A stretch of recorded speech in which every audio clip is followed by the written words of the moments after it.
In this next chapter, we're going to take a look at conditioning for ice hockey. Conditioning is the final part to the formula for developing hockey skating. Conditioning is not a technique, but it is the training that equips the body to be able to supply and use oxygen so that fatigue will not hinder technique and performance. There are two general types of conditioning, aerobic and anaerobic. Aerobic means with oxygen and refers to the duration of exercise that lasts longer than 1 minute. Anaerobic means without oxygen and refers to short, quick bursts of usually less than 1 minute.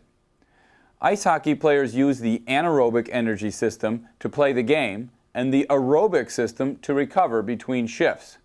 Studies show in the NHL that the heart rate during most shifts is 95% of the player's maximum heart rate. Also, the average shift length is 41 seconds. Training should be done in short bursts, not long endurance exercises, to mimic these shift durations.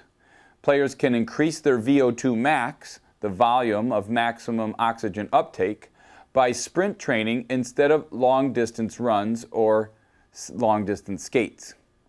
Here is a sample of some conditioning exercises that can be done.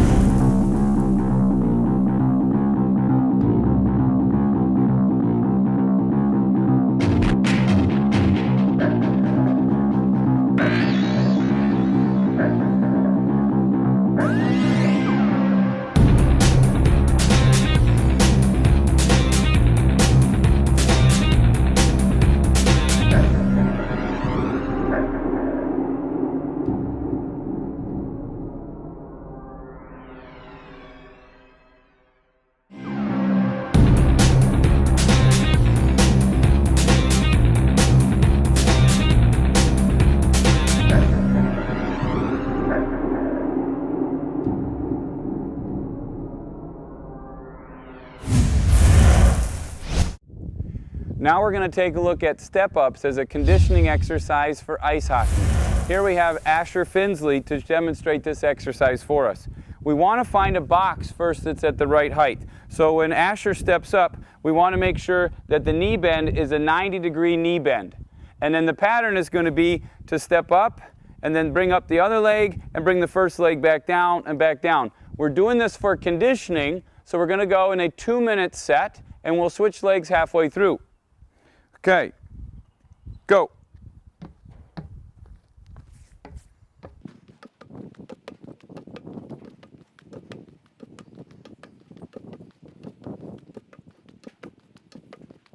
"30 seconds, keep going, halfway there. What we want to look for is that the stride rate stays the same and that the player doesn't slow down or deteriorate by 45 seconds, 1 minute into 2 minutes. Want to see if they can keep going, showing us muscle endurance. 1 minute, switch legs. Right about now, this turns into an aerobic exercise. Fatigue starts to set in, breathing rate increases, and the burn in the leg is there. Now we got to finish. Now is really when the exercise starts. All the other stuff was just filler. We look for body posture change. We're at 1:30.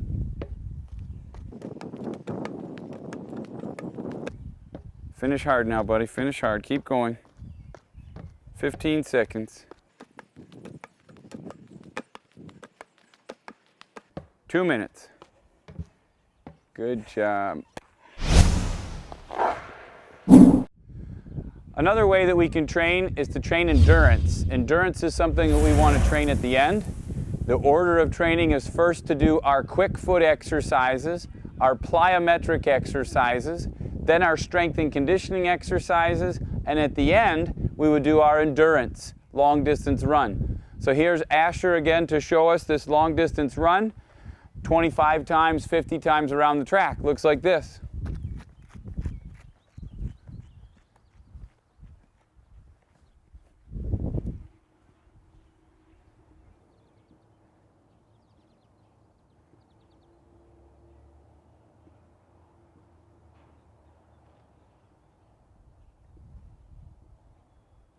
All right, way to finish, buddy. Ouch. We're now looking at a series of sprint exercises to train for ice hockey. Remember that ice hockey is all about starting and stopping. So when we're looking at a 25-yard sprint, a 50-yard sprint, and a 100-yard sprint. And we're still doing these in these dryland hockey training shoes, which makes the exercise much harder. And it would look like this.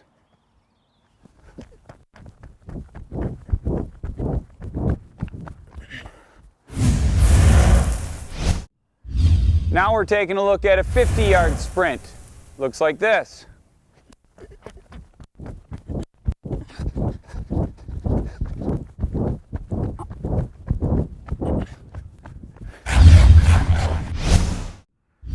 And our last sprint here then is the 100-yard sprint, and will look like this.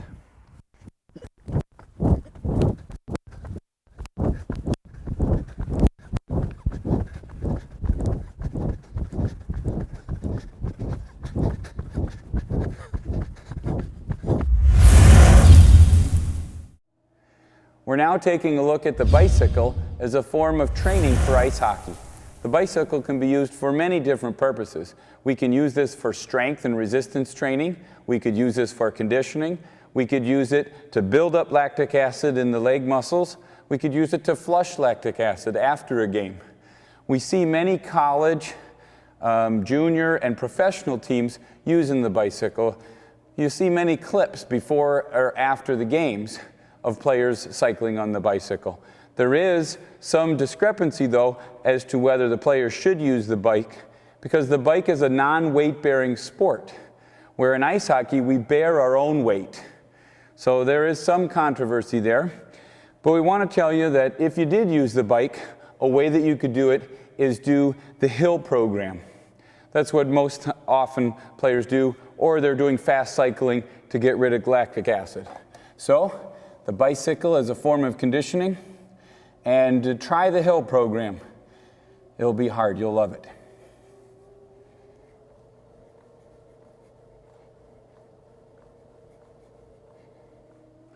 A couple more things to consider with the bicycle.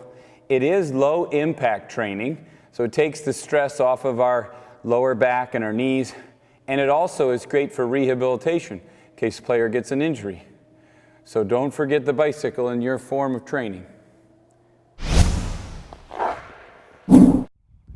Now we're going to do some muscle endurance training by use of running the stands.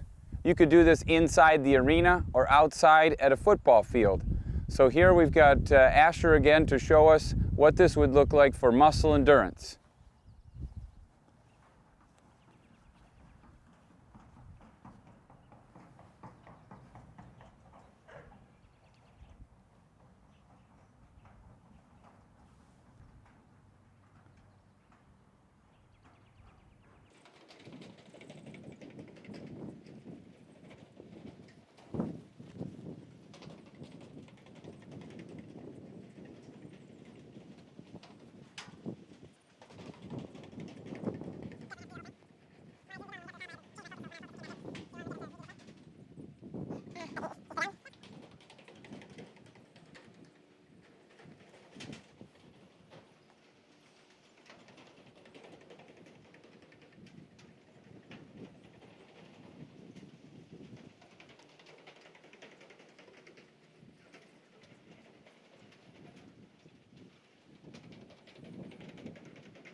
Through the course of this DVD, and probably even your own training, you've seen wall sits before. You've seen shuttle run exercises where we'd run down and back.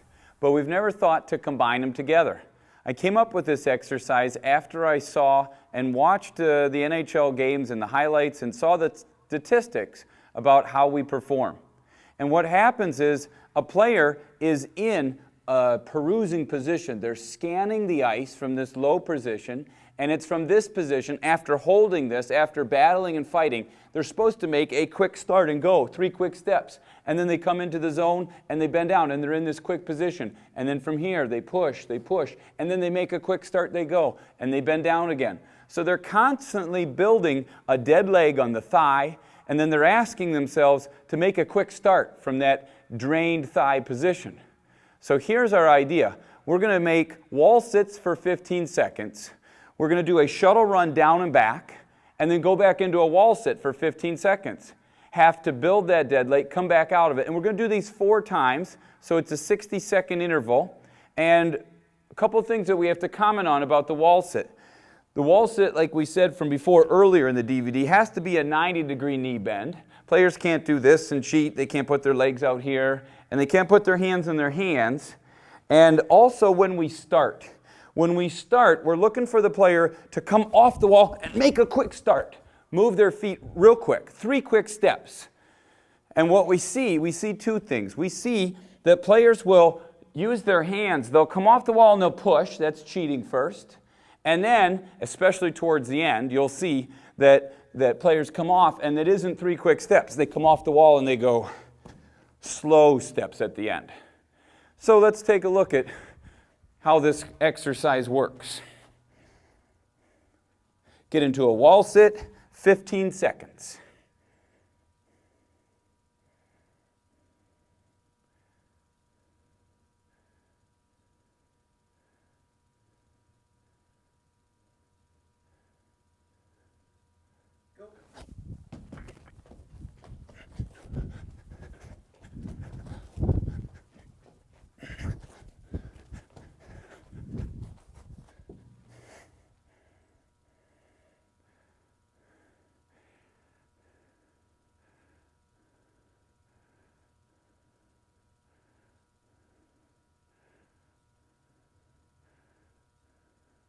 Go.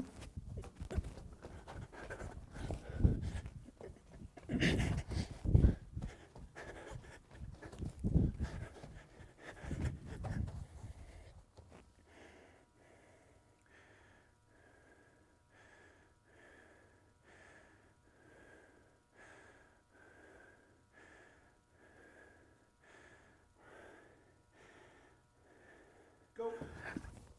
Oh, yeah, there we go.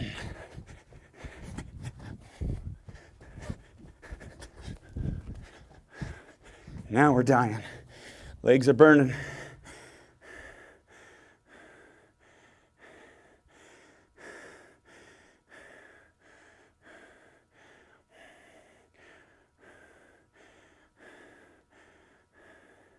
Go.